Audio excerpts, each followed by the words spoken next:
This is what you can do about taking control of your own health, a podcast for people interested in exploring why we get sick, as well as in learning how to create bodies that are healthy, strong, fit, and disease resistant. I'm Sean McClendon. I'm a certified personal trainer, and I'm also the host of this podcast.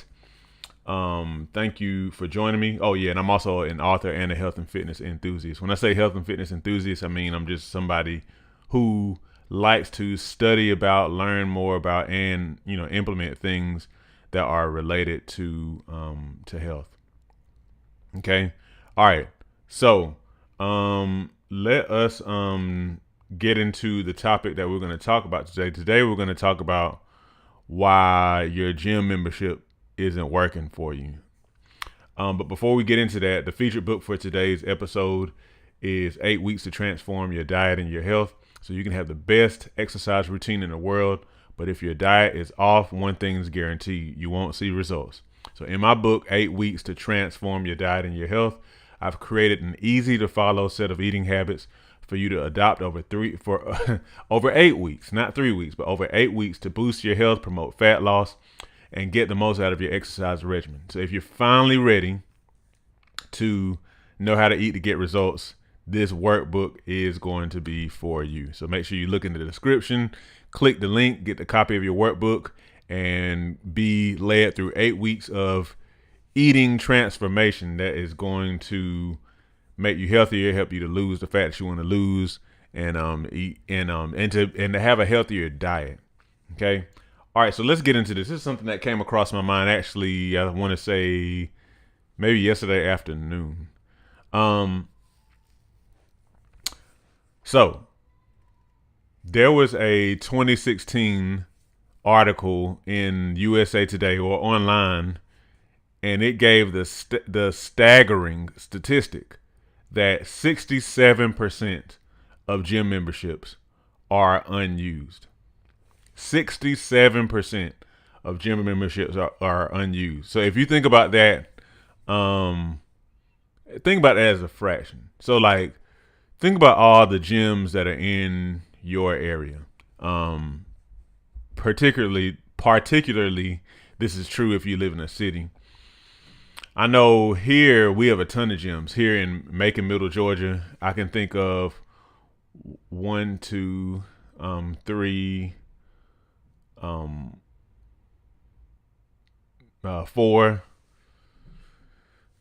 5. I mean, I can think of probably like 5 or 6 gyms off the top of my head in my area, and then in cities close by, I can think of several other gyms, and it seems like they're always popping up. You have different type of gyms now, and fitness studios, and all this type of stuff.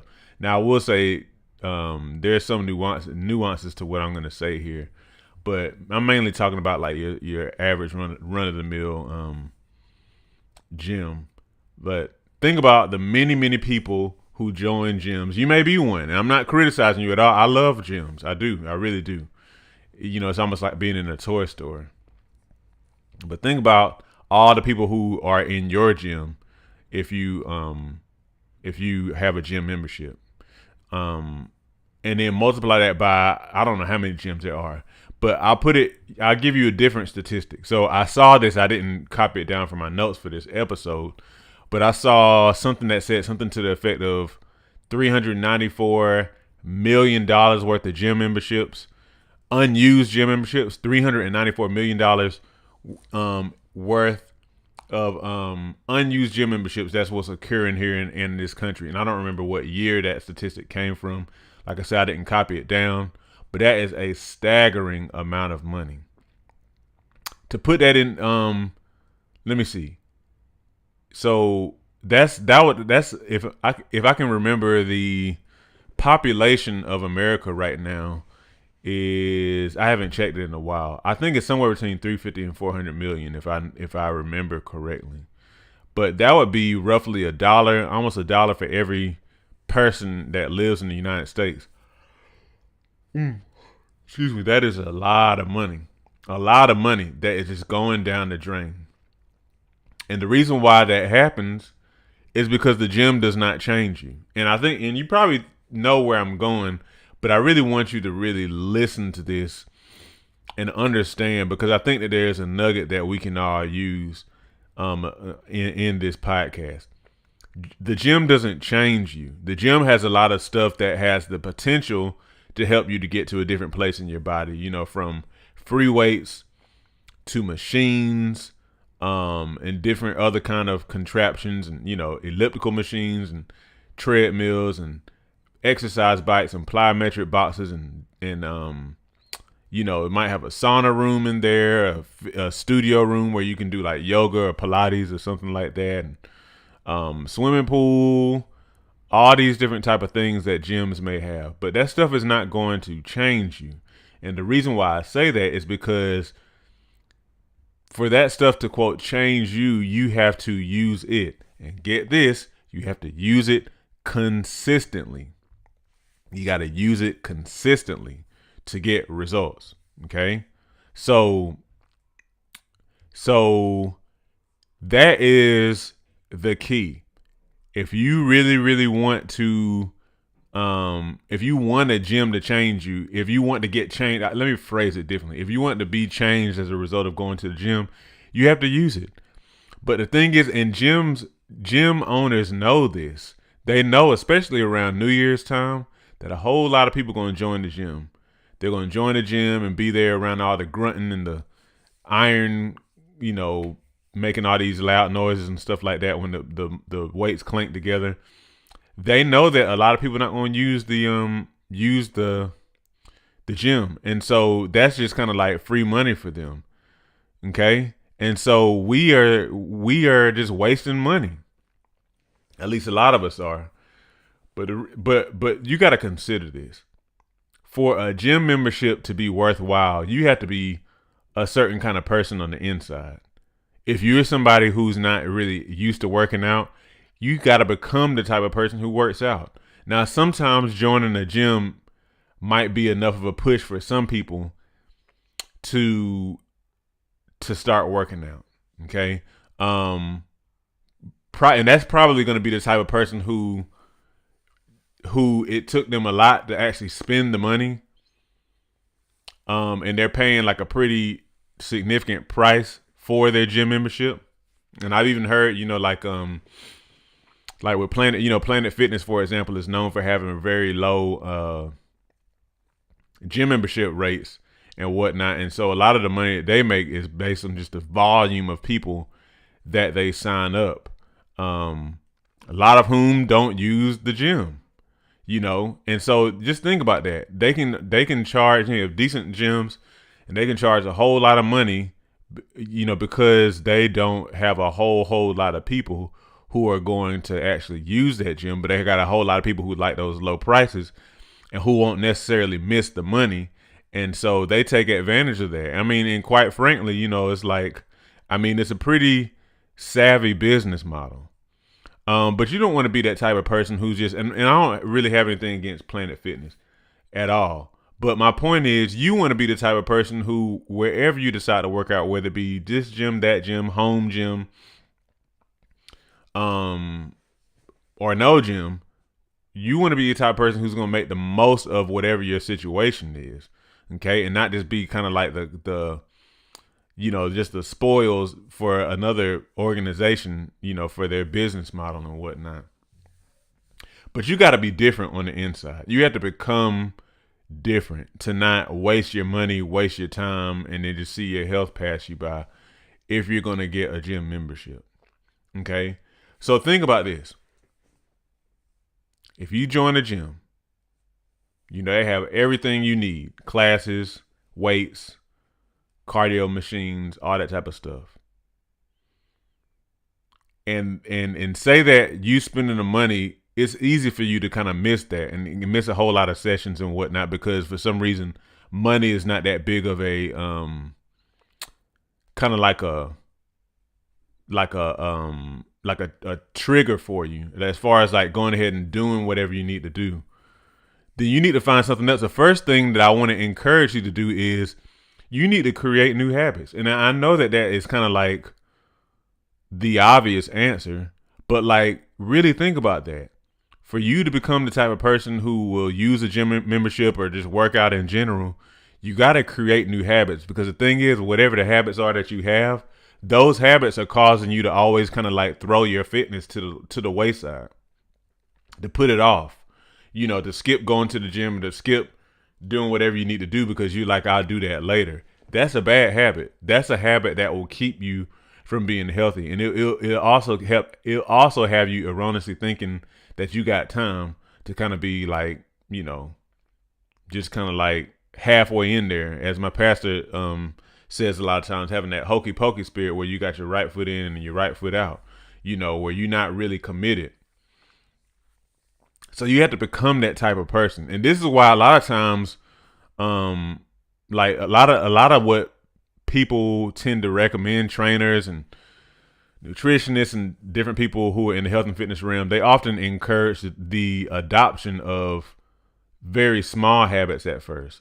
Like one small habit, for example, something I recommend is like taking a 5-minute walk every day. Now, the challenge is a lot of times people like, I don't really want to do that because I'm not going to see any results. And that's really where the mistake lies. The mistake lies there. We live in a society where there's so many fitness influencers doing all these convoluted kind of moves and stuff on Instagram and TikTok. Them being athletic like that, that's fine. But what you have to understand is that those people started somewhere. If you are somebody who's starting and you're not advanced, you honestly don't need to worry about that. And I know you see how they look, you see their bodies, and it's very attractive and makes you want to do what they're doing and whatnot. And it's fine to be motivated. You just have to like really sit and understand and be comfortable with the fact that you have to start somewhere. You can't start up there, And I think that all the fat loss shows and whatnot that we watch, Biggest Loser and a lot of those different type of shows that show people who are really out of shape getting, the mess beat out of them essentially in their workouts. I think that stuff kind of messes up a bit. While I am an advocate, under the right type of circumstances for like a situation that really kind of like pushes you out of context to make you change a habit, I think that like pushing somebody to their extents like that is pretty unsafe. It's pretty unsafe. You run the risk of all types of injury or health events and things like that. But my point more so is you got to adopt habits, and it probably is best to start small, especially if you're somebody who has no background in being active. Okay, so you need to start small. I would even say before you get a gym membership, if you decide to, either way, that's fine. But if you get a membership, I would say before you do that, you need to start by doing something small at home. Take a walk for 5 minutes a day. Do 10 push-ups a day, and do that for like a week, for like a couple of weeks, or at least a month. I say like a month or so, to show yourself that you can be consistent. Because like I always say, it matters a whole lot more what you do on a regular basis than what you do in an acute moment. Because anybody can go do CrossFit for an hour, or anybody can go do a hip hop cardio class for an hour and do all that stuff and be looking great. I'm not hating on the exercise. My point more so still is that you become what you regularly do. You become what you do. Okay? And so you have to really like take that to heart. Another thing is, if you're going to do like a gym or something like that, or even if you don't, you're just trying to get into working out, you need to link up with somebody who's going to pull you in that direction. Maybe you do it with a friend. And you can do it with a friend who maybe is inexperienced like you are, as long as y'all aren't giving each other excuses. But it might even be somebody who is in shape, a friend of yours who's in good shape, and they can kind of like pull you. Or a trainer. I'm a personal trainer. I don't do in-person training. I say one-on-one training. I'm not really doing that at this moment. But anyhow, a trainer, sometimes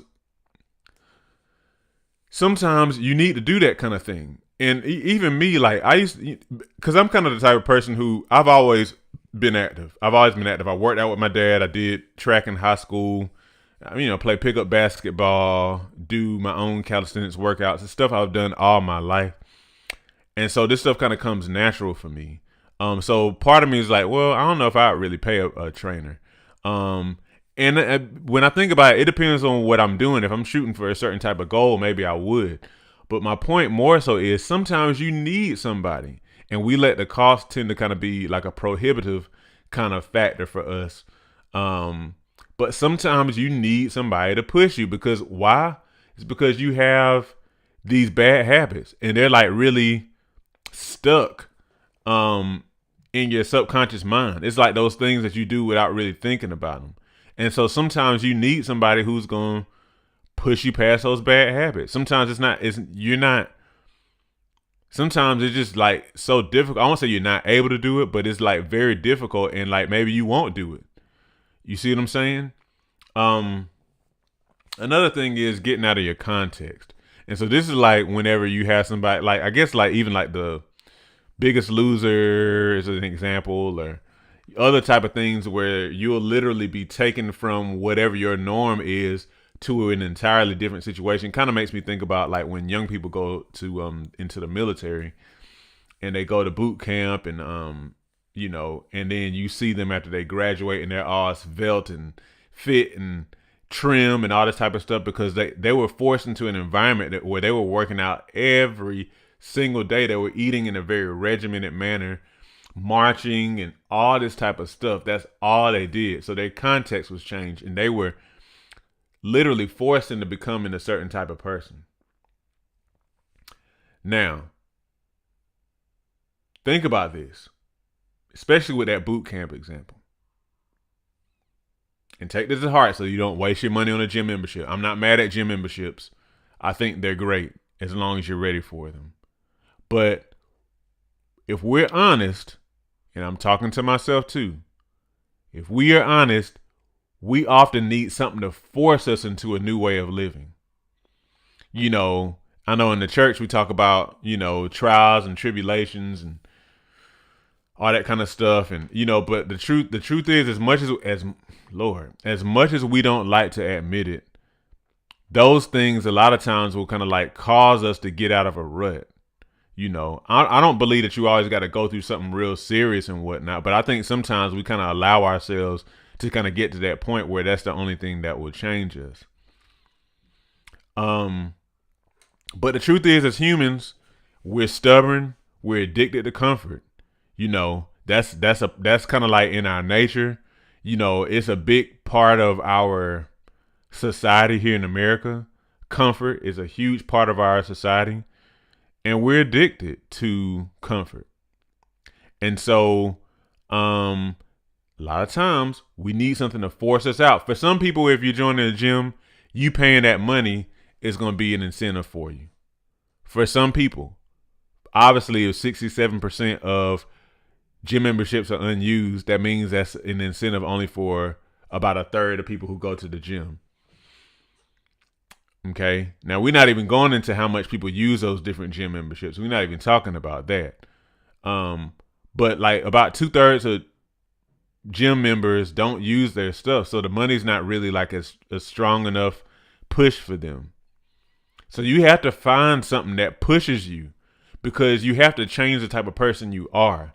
The person doesn't get changed in the gym unless that person becomes the type of person who's going to use the gym consistently. It's one of the reasons why I really love to read testimonials of people, who were, went from being unhealthy and unfit to like being this really healthy, fit, disciplined person. Because you see what this looks like. You see what it looks like when somebody changes. And I think that a lot of times, and it's hard, we get so excited when we see other people, wearing bathing suits and looking the way we want to look, and and let's definitely keep it real too. Like we got to understand that a lot of what people put out there on social media is not even really real. It's fake, and so that's really unfortunate. But you have to understand that too. So sometimes people are just kind of playing with our emotions, and just for the sake of earning money. All that said, though, there are a lot of people out there who really are what they portray on social media, But the main point for you is you got to understand you have to become a certain type of person. You have to become a different type of person. The type of person who don't make excuses and say it don't take all that. You have to be the type of person who habitually is in shape.